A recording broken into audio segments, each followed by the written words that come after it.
Ever wondered what makes a great chess player? Is it their intelligence, their strategic mind, or their ability to see 10 moves ahead? Chess, a game of remarkable depth and complexity, is a strategic playground that has engaged minds for centuries.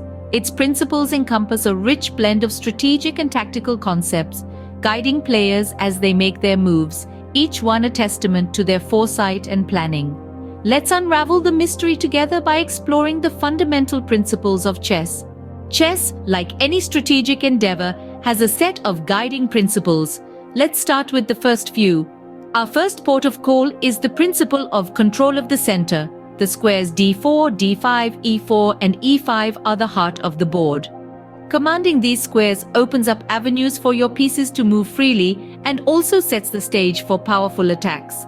It's like staking a claim on the best real estate in a bustling city. Next, we develop our pieces. Imagine a battlefield scenario where you're the commander.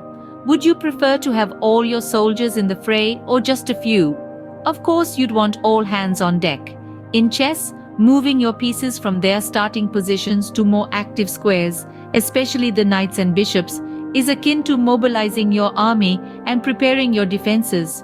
Then comes king safety. The king is your most vital piece, and its safety is paramount.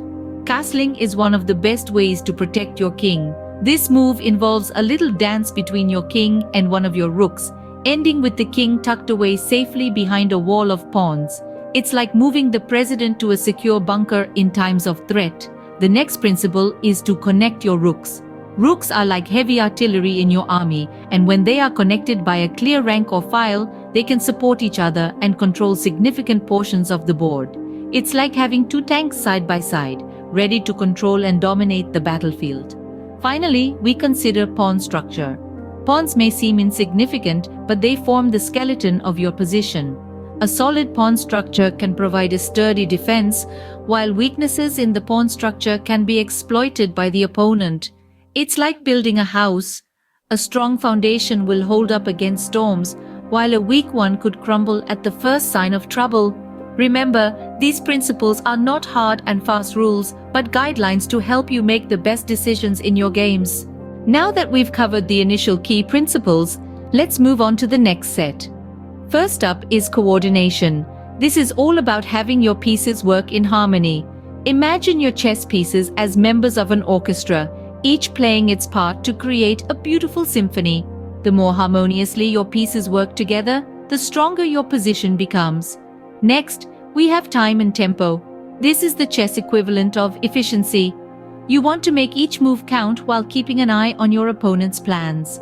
Gaining tempo means making useful moves that force your opponent to respond passively, giving you the upper hand.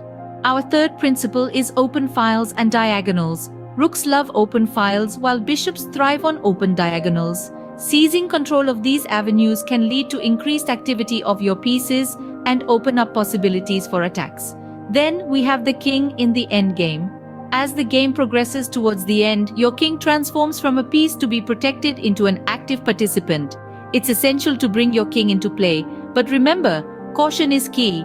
You don't want your king to take unnecessary risks. Adaptability is our next principle. Chess is a dynamic game, and it's crucial to be flexible. Recognize your opponent's plans and adjust your strategy accordingly.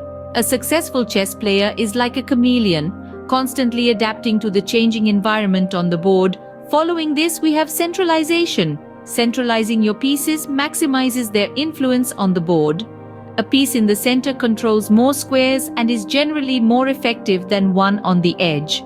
Finally, we have visualization. This is the ability to imagine the board in your mind and calculate potential moves. It's like having a chessboard in your brain, allowing you to analyze positions and foresee the consequences of different moves.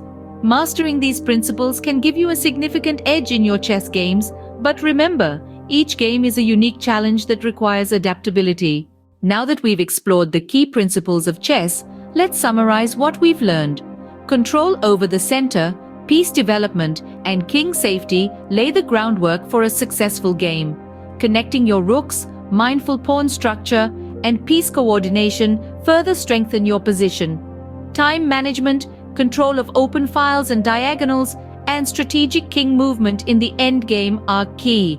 Adaptability, centralization, and visualization are the final touches to your chess mastery. Remember, the key to becoming a great chess player lies not only in understanding these principles, but also in the ability to adapt them to the ever-changing dynamics of a game.